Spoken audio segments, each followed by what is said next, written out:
Здравствуйте, с вами интернет-магазин Smarton. Сегодня мы будем подключать шторы к контроллеру.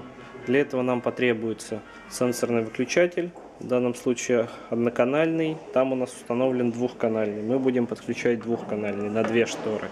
И также понадобится электрокарниз. Электрокарниз у нас уже установлен в магазине. Мы используем электрокарнизы марки Акка.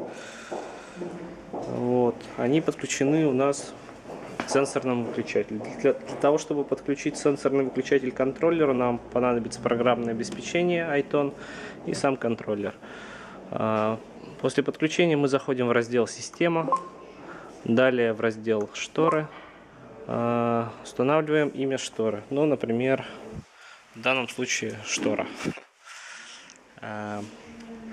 Жмем «Сохранить» и привязываем шторы.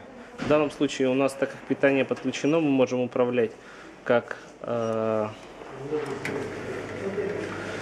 из сенсорной панели. После подключения мы сможем управлять как с сенсорной, так и с выключателя. Для того, чтобы соединить выключатель с контроллером, зажимаем на необходимую кнопку. В данном случае мы нажимаем «Закрытие» и ждем 5 секунд. Контроллер пикнул, привязываем его, жмем «Сохранить». Теперь привяжем кнопку открытия. Также зажимаем и держим 5 секунд.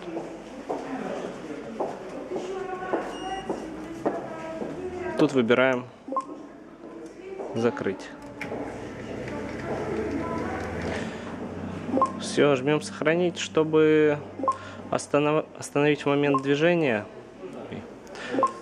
Мы установку производим в разделе «Штора» просто. Также зажимаем, держим 5 секунд. Он пискнул и жмем на паузу play. Все, он сохранился. Теперь мы можем из этого меню управлять шторами. Можем закрывать,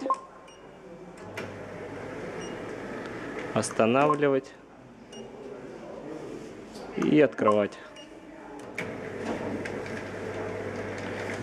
С вами был интернет-магазин Smarton. Спасибо за внимание.